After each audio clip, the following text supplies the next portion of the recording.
Bonjour à tous et bienvenue dans cette grande édition du journal de la mi-journée. Après quelques fausses sorties, le Football Club Renaissance vient de se ressaisir avec les 3-0 réussis face à l'Athletic Club Kada à la 7e journée de l'entente provinciale de football de Kinshasa au stade Père-Raphaël de la Queutule. Arc-en-Ciel reste leader. Terre hospitalière attitrée, la République démocratique du Congo abrite toujours des réfugiés centrafricains dans des camps en provenance de l'Équateur où le Haut Commissariat pour les réfugiés fait de son mieux pour que ces étrangers vivent à l'aise. On n'est pas sorti de l'auberge avec des mouvements insurrectionnels à Beni dans le Nord Kivu. Le gouverneur Julien Paluku Kaongia vient de révéler une autre rébellion en gestation, fomentée cette fois-ci par des originaires de la contrée. Comme si les carnages perpétrés par les rebelles ougandais de l'ADF à Beni ne suffisaient pas, voilà que des Congolais se prépareraient à prendre des armes contre le pouvoir en place dans la même contrée, selon le gouverneur Julien Paluku Kaongia, qui s'en est pris hier au commanditaire de cette désobéissance civile, Patrick Sialouha. À en croire le premier citoyen de la province, cette guerre qui part de Beni est soutenue par les enfants de la région. C'est que l'insécurité à Beni n'est pas seulement l'œuvre des rebelles ougandais, elle est facilitée par les enfants de Beni. Il y a les ZDF réellement ougandais et des ZDF à 100% congolais. Malheureusement dans la province ici, si on dit qu'il y a parmi les rebelles vos fils, les gens ont tendance à s'énerver. Les rebelles ougandais, EDF, s'ils voulaient s'en prendre aux populations congolaises, mais ils pourraient aller à Bunia. Il faut vous interroger, ils pouvaient aller à Bunia. Pourquoi ils ne sont pas à Bunia? C'est parce qu'il y a une rébellion en gestation à Beni, pilotée par un fils du terroir, avec pour objectif de fatiguer moralement la population. Quand on tue, on égorge. Quelle est la planification? C'est que le jour où la rébellion va commencer, les gens se présenteront comme des libérateurs. Pour Julien Paluku, nombreux sont ceux-là qui ont accusé le Raïs Kabila Kabange d'être à la base de l'insécurité en province. Et dans toute honnêteté, le Nord Kivu doit ainsi présenter ses excuses au chef de l'État Kantassé. Cette communication à la presse a été une occasion pour l'autorité provinciale de lancer l'opération générale Nord Kivu sans armes, après le résultat positif de celle-ci à Goma et dans le Massissi. Toute la province du Nord Kivu est déclarée sans armes, sauf ceux qui sont reconnus par la loi de pouvoir en détenir, notamment les militaires et les policiers. Et l'opération a eu lieu à Goma. Je vous informe que même les militaires et même les policiers, on a été surpris de trouver qu'il y avait des militaires et des policiers qui avaient plus d'une arme, alors que chaque soldat, chaque policier doit avoir une arme. Et l'opération se poursuit. Tout policier, tout militaire qui est en train de se trouver avec plus d'une arme, eh bien, il est directement déféré devant la justice militaire parce que c'est une détention illégale d'armes. Et au moment où des nationaux mijotent des coups contre leur pays, les rebelles ougandais sont eux dans le viseur de la MONUSCO qui promet de les combattre à tout prix. La mission onusienne lève par ailleurs un coin de voile sur des incompréhensions qui subsistent entre elle et des populations à Beni. C'était un point de presse hebdomadaire de la MONUSCO essentiellement sécuritaire. D'abord, l'intensification des combats contre les rebelles ougandais de l'Alliance des forces démocratiques, ADF, accusés d'être responsables de la mort de plus d'une centaine de personnes en un mois, lors d'une dizaine d'attaques à la machette. Plus d'engagement militaire, ce que nous sommes en train de faire, c'est d'avoir une plus grande présence sur le terrain, c'est d'appuyer efficacement les FARDC au plan stratégique, créer des synergies pour être efficace et pouvoir le faire. Nous sommes en train de le faire, nous sommes en train de revoir notre dispositif, aussi bien avec les FARDC qu'en interne à l'intérieur de la mission. Ensuite, la confirmation par la MONUSCO de la volonté de Cobra Matata et de quelques éléments de sa milice, les FRPI, de se rendre après l'intensification des combats contre lui et son groupe. La pression militaire qui a été exercée sur les éléments du FRPI par les forces armées de la République démocratique du Congo, soutenues en cela par la MONUSCO, évidemment, aujourd'hui nous permet de voir l'avenir avec beaucoup plus de sérénité et nous nous tenons prêts pour apporter tout notre soutien pour mettre un terme de manière définitive aux activités de ce groupe armé qui sème la violence et la désolation au sud du territoire du Roumour et enfin ramener la paix pour les populations civiles dans cette partie du territoire. pour enquêter sur des viols massifs. Enfin, la MONUSCO dément d'avoir tué un motocycliste. Selon elle, les bataillons tanzaniens de la brigade d'intervention de la force de la MONUSCO n'ont jamais tiré sur un motard dans la région des Béni, au Nord Kivu. Les investigations sont tout de même en cours et une cellule de crise a été activée à cet effet. Vous aurez des réponses. Merci. Entre-temps, Jean-Pierre Bemba passe un mauvais temps à la Cour pénale internationale où sa défense a entamé des plaidoiries aujourd'hui au lendemain de la confirmation des charges contre sa personne pour crimes de guerre et autres crimes commis par ses troupes en République centrafricaine entre 2002 et 2003. Guilain Kabalunzi. Lors des réquisitoires ce mercredi matin, l'accusation est revenue sur les crimes attribués aux hommes armés du mouvement de libération du Congo contre des civils centrafricains. 2 membres de l'équipe d'accusation ont exposé les moments forts des témoignages des victimes entendues lors des audiences. L'accumulation de ces témoignages détaillés montre selon l'accusation que la preuve des faits ne peut plus être mise en doute. Le but de l'accusation est de prouver les recours systématiques à la violence contre les civils et au viol comme arme de guerre et d'intimidation. Des faits que Bemba connaissait d'après elle et n'a pas empêché. En tout, l'accusation aura 3 heures pour faire entendre ses arguments et présenter ses conclusions finales. La parole passera enfin aux avocats de la défense, probablement c'est jeudi 13 novembre dans la matinée. Après Bemba et compagnie, d'autres prévenus poursuivis pour des crimes en RDC pourront dans l'avenir être jugés sur place en RDC et non plus à La Haye. Une approche que partagent des partenaires du pays à travers une conférence qui se déroule actuellement à Kinshasa en vue de responsabiliser les juridictions nationales. Suivez. Ils sont déterminés à lutter davantage contre l'impunité des crimes relevant de la CPI. Des crimes qui se commettent essentiellement en RDC suite à la résurgence des atrocités. Ces partenaires au développement de la RDC veulent conjuguer les efforts pour apporter des réponses aux judiciaires aux violations constatées contre des civils dans l'est du pays. La question a été inscrite à la conférence d'experts organisée par le PNUD dans le but de créer un cadre de réflexion et de concertation en cette matière. L'importance de développer un cadre national, notamment en matière de stratégie de poursuite, est primordiale. Il est donc essentiel de mener une réflexion sur le renforcement des capacités de poursuite, mais aussi sur la place des victimes, ainsi que sur la coordination des partenaires si l'on veut améliorer la lutte contre l'impunité des crimes.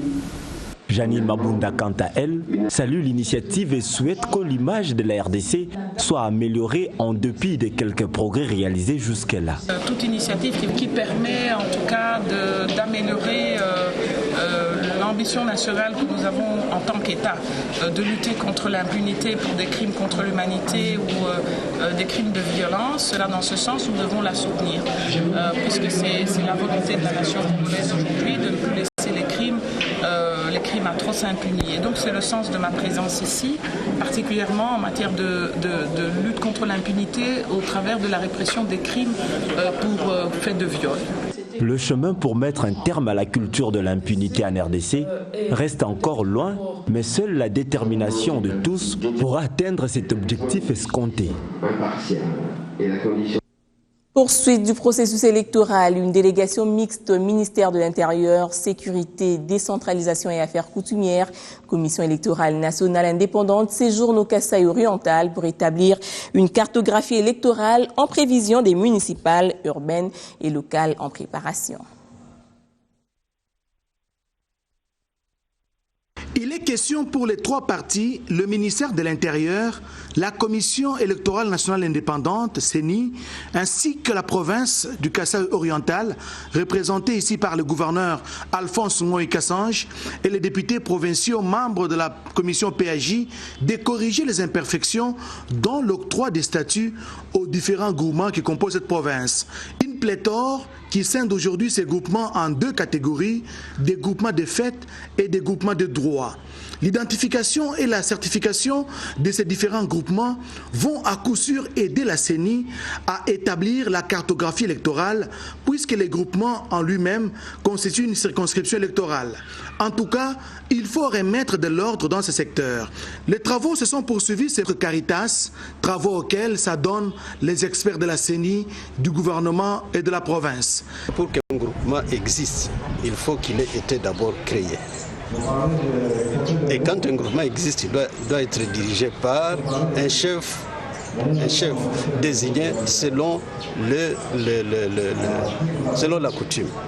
Alors, vous avez un groupement qui existe réellement, qui a été créé et qui a un chef légitime. C'est un groupement qui n'a pas de conflit. Les succès des élections locales, urbaines et municipales reposent entre autres sur l'identification et la certification de ces groupements.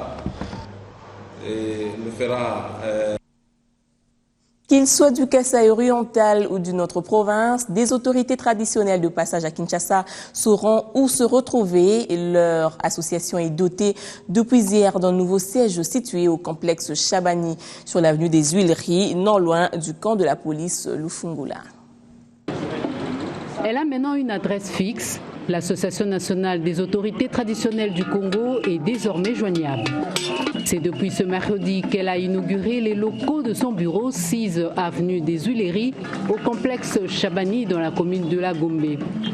Profitant de cette cérémonie inaugurale, les chefs traditionnels ont saisi cette occasion pour faire parvenir à leur autorité de tutelle leurs préoccupations qui se résument à 3, parmi lesquelles l'organisation de la conférence de Kisangani, promulgation de la loi sur le statut particulier des chefs coutumiers. La disparité de la rétrocession aux ETD qui est assez déséquilibrée et qui ne nous permet pas de nous développer à la base. Une autre approche s'avère nécessaire et nous comptons sur le ministère de l'Intérieur afin de nous soutenir pour y ajuster le tir. Voici donc, distingués invités, en vos titres et qualités, les raisons pour lesquelles notre partenariat doit croître davantage, car seul le pouvoir coutumier de la République démocratique du Congo ne pourra pas vaincre les défis du développement. Pour le représentant du ministre de l'Intérieur empêché, la cérémonie de ce jour prouve à suffisance combien cette association a le souci de se prendre en charge et d'améliorer ses conditions de travail.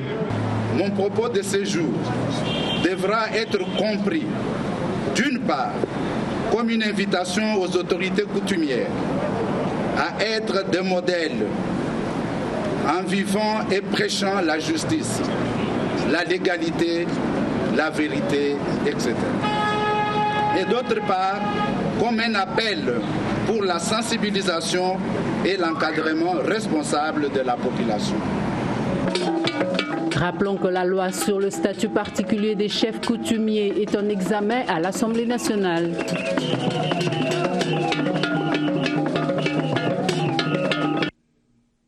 En santé, la 3e conférence nationale sur la planification familiale se déroulera le mois prochain à Kinshasa et toutes les 500 zones de santé du pays sont mobilisées afin qu'elles s'impliquent dans la réussite de cette rencontre. Patricia Panzo.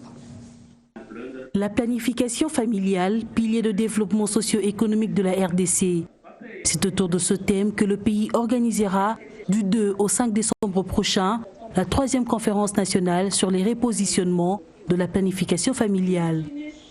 Une rencontre très importante car la RDC a inscrit la planification familiale au nombre de ses priorités afin de tirer les dividendes démographiques grâce à cette pratique. Avec la 3e conférence, nous voulons d'abord tirer le bénéfice des dividendes démographiques. Vous savez, quand nous parlons de l'émergence de la RDC en 2030, nous devons obligatoirement mettre la planification familiale au centre de tout ce que nous devons faire. Parce que les grossesses trop rapprochées sont responsables de la haute mortalité maternelle dont est victime la République démocratique du Congo et même de la mortalité des enfants de moins de 5 ans. Le ministre de tutelle affirme également que la planification familiale est une affaire de tous, hommes et femmes. Une loi a-t-il poursuivi devrait vite être votée afin d'abroger celle de 1920 contre la contraception. La loi sur la planification familiale et la santé de la reproduction n'a pas encore été examinée officiellement par la Chambre basse du Parlement, mais cette loi nous a été envoyée également pour des enrichissements. Nous allons continuer à faire le lobbying pour que cette loi soit discutée le plus tôt possible et qu'elle soit votée de sorte que, officiellement, qu'il y ait un texte de loi qui nous mette à l'abri. Comme vous le savez, la loi de 1920 interdit la contraception, interdit la planification familiale. Les partenaires au développement dans l'UNFPA saluent l'engagement du gouvernement et promettent leur implication pour répondre aux besoins non satisfaits qui sont de 30%. Nous, partenaires, nous UNFPA, on a du pain sur la planche. Parce que s'il y a 21 millions de femmes à atteindre, nous ne sommes pas là pour fournir ces ressources. On a les ressources nationales et les ressources des PDF. Mais par contre, on doit mettre en place le système de renforcement de capacité nécessaire, selon notre mandat, pour permettre que les ressources du gouvernement et des partenaires puissent atteindre les cibles visées. Il faut dire que plus de 350 invités nationaux et internationaux prendront part à ces assises sur la planification familiale. Avant la tenue de la conférence nationale sur la planification familiale, la RDC a fêté hier la journée mondiale de lutte contre la pneumonie par le biais des échanges entre experts et autres acteurs impliqués dans cette sensibilisation. Luttons contre la pneumonie et sauvons nos enfants, thème retenu pour la 6e célébration de la journée mondiale de la lutte contre la pneumonie. 3e cause de mortalité chez les enfants de moins de 5 ans, cette maladie est souvent causée par la fumée et la pollution. Toutes les émissions, soit de fumée, sont assez dangereuses, du moment qu'on le fait même dans la maison. Est-ce qu'on s'est mis d'accord? Et selon le type du combustible, soit le bois, soit le pétrole, il y a des sortes de particules qui peuvent être toxiques pour la santé. Donc que ce soit le mbaboula avec makala, que ce soit le mbaboula pétrole, toutes ces émissions de fumée-là sont dangereuses pour les enfants. Et quand on les utilise pour faire la cuisson, il faut le faire, en tout cas, à l'air libre, dehors, donc pas vraiment exposer les enfants. C'est aussi dangereux. Parce qu'il y a cette émanation-là, de gaz soit toxique ou de fumée qui peut entraîner la maladie chez les enfants.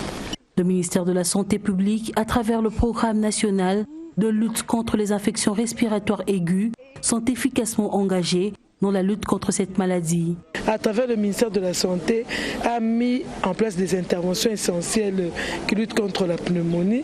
Il y a d'abord le volet de la protection où nous avons l'allaitement maternel exclusif et plusieurs éléments de protection. Il y a la prévention avec aussi les vaccins, tout ça qui prévient nos enfants contre la pneumonie. Il y a également la prévention de la transmission mère à l'enfant qui prévient aussi contre la pneumonie. On a construit, on a une conception de foyer qui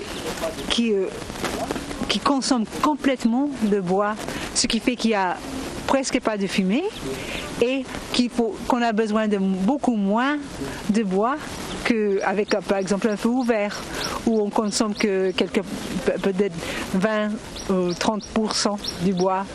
Les enfants, principales victimes de la pneumonie, devaient être bien protégés de toutes sortes de fumée et pollution. Les partenaires au développement impliqués dans cette lutte proposent des foyers qui contiennent la fumée. Repartons en province, à l'Équateur, cette fois-ci, découvrir le camp des réfugiés centrafricains de Molé, dans la périphérie de Zongo, où vivent 16 000 personnes venues du pays voisin de la RDC. Le Commissariat des Nations Unies pour les réfugiés prend bien soin d'eux. Suivez. Le HCR, cet organe des Nations Unies pour les réfugiés, s'est assigné depuis sa création en 1950 la mission de protéger des vies et alléger les souffrances des réfugiés. À Molé, à 37 km de Zongo dans la province de l'Équateur, le HCR a installé un camp d'une superficie de 2 km sur 1 permettant d'abriter les 16 000 réfugiés centrafricains qui ont fui des affrontements entre les Anti-Balaka et les Séléka. Selon le chef de bureau du HCR Zongo, les 250 abris semi-durables construits par les réfugiés bénéficieront également à la population autochtone en cas de nécessité. Toutes les infrastructures bénéficieront à la communauté haute bien évidemment. C'est pour ça que aussi, une fois qu'on a dépassé le cadre de qu'on commence à construire des bâtiments en dur, c'est parce qu'on commence aussi à penser à l'après. Personne ne dit qu'ils resteront toute leur vie ici. Peut-être certains resteront, peut-être certains choisiront de rentrer chez eux. Mais quoi qu'il en soit, il est important de mettre en place un certain nombre de structures, notamment sanitaires, aussi en termes d'éducation, afin que ça puisse bénéficier à partir du moment où elles sont installées, aussi bien aux réfugiés qu'à la communauté haute. Au moment du départ, si tout le monde rentre en RCA, la population haute pourra se l'approprier en totalité. Dans ce camp, tout est mis à contribution pour permettre aux réfugiés de vivre dans de bonnes conditions. Une salle de formation en informatique, une bibliothèque, des marchés, des centres de santé et 2 écoles primaires. Dans tous les camps, ce n'est que l'école primaire qui est mise en place. Mais dans la stratégie 2015-2016, il y aura aussi prise en charge du secondaire et du tertiaire. C'est quelque chose qu'on a déjà prévu. Il y aura des appuis, il y aura tout un ensemble de mesures et que nous sommes encore dans la discussion au niveau des différents budgets. Mais c'est quelque chose qui est déjà dans notre programme pour 2015. Ici, les enseignements sont dispensés selon le programme centrafricain, mais seulement un problème de manuel scolaire se pose. Cette chorale sert à développer les capacités intellectuelles des enfants, la mémoire des enfants, donc à travers les chants qu'ils chantent, c'est-à-dire ça sert à développer leur mémoire. Et puis, ça sert aussi à développer l'esprit d'équipe, parce que cette chorale-là, vous voyez que tous les niveaux sont représentés, depuis CI jusqu'au CM2, tous les niveaux sont représentés, c'est-à-dire 6e secondaire. La particularité de ces écoles, c'est la mise en place d'une chorale par chaque enseignant, question de rappeler aux élèves l'histoire de leur pays à travers le chant.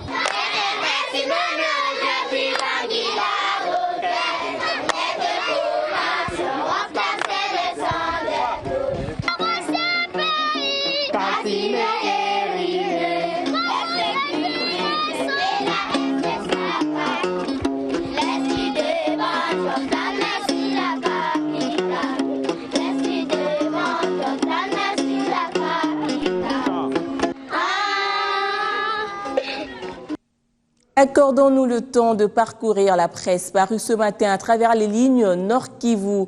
Le phare comptabilise 20 ans de trahison. Le feuilleton de trahison s'est poursuivi avec des rébellions du Rassemblement congolais pour la démocratie, du Mouvement de libération du Congo, du Rassemblement des Congolais pour la démocratie nationale et du Rassemblement congolais pour la démocratie, Mouvement de libération, lesquels avaient fait éclater le pays en républiquette entre 1998 et 2003. Mais à l'appel de la communauté internationale pour le dialogue intercongolais, on a assisté à la formation d'un front commun des belligérants qui se sont taillés la part du lion dans le partage équitable et équilibré des postes. Sous le régime de 1+4, ceux qui avaient fait périr des millions de compatriotes sous les labels du gouvernement de Kinshasa et des mouvements rebelles se sont refait une virginité politique au point de passer aujourd'hui pour des défenseurs acharnés de la cause de 75 millions de Congolais et Congolaises. Cinquantenaire du Palu, la prospérité a suivi Évariste Mabimulumba décortiquer l'économie sociale du marché face aux réalités congolaises. Cet éminent professeur dresse le tableau sombre de l'économie congolaise caractérisée par l'informel suite au dysfonctionnement des services de l'État pourtant censés d'assurer le marché. Pour y remédier, Mabimulumba recommande plus d'efforts pour orienter la RDC vers une économie du marché, gage de la croissance économique et de stabilité. Quant au professeur Kaloumé, il a plaidé pour le respect de l'accord cadre d'Addis Abeba en dénonçant certaines écarmouches provenant notamment des groupes armés qui n'ont pas la même lecture de l'accord. Il a insisté sur l'évaluation de cet accord cadre afin de résister aux manipulations et corruptions en vue de sauvegarder l'unité du pays. En sport, nous allons reparler des réfugiés centrafricains dont enfants et jeunes pratiquent la capoeira, un art martial qui permet de se détendre et oublier les stress dus aux tourments connus suite aux conflits armés. Suivez.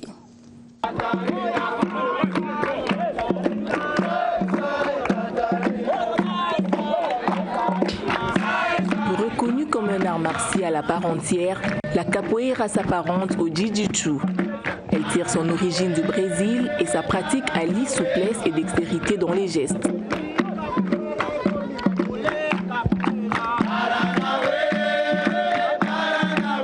Elle consiste principalement à ne pas se toucher et à ne pas s'affronter physiquement.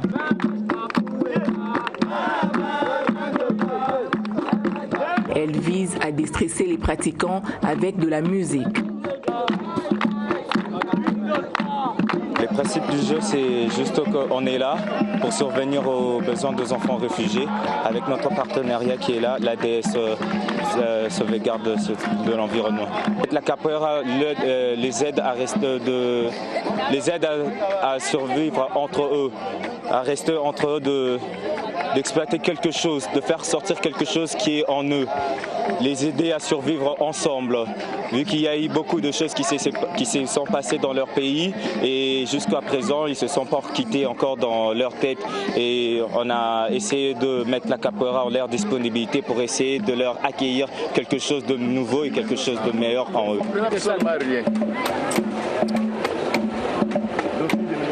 Ici, dans le camp des réfugiés de Molé, dans la province de l'Équateur, la pratique de cet art martial vise à canaliser la violence pour ces réfugiés qui ont fui les affres de la guerre en République centrafricaine. Ça aide les jeunes à se défouler de tout ce qu'ils ont vécu avant et aussi avoir la maîtrise de soi parce que les autres ils se battent eux-mêmes et avec la capoeira ça aide vraiment à avoir la maîtrise de soi. Beaucoup les jeunes sont motivés à pratiquer cet art parce que beaucoup pratiquaient avant le judo, le karaté, mais maintenant eux tous ils pratiquent maintenant la capoeira.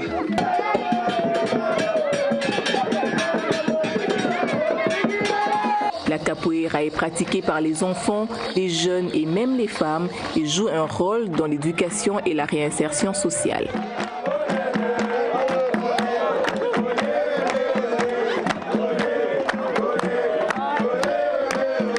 Toujours en sport, 7e journée à l'entente provinciale de football de Kinshasa. Le football club Renaissance s'est imposé hier face à l'Athletic Club Kada sur le score de 3-0. Avec ce résultat, les Verts, Blancs et Oranges se relancent dans la course. Le football club Arc-en-Ciel reste leader avec 14 points, suivi du football club Système avec 13 points. Et voilà, c'est sur cette note de sport que nous mettons un terme à ce journal. Merci de l'avoir suivi. Restez branchés au 141 sur le bouquet Canal 7.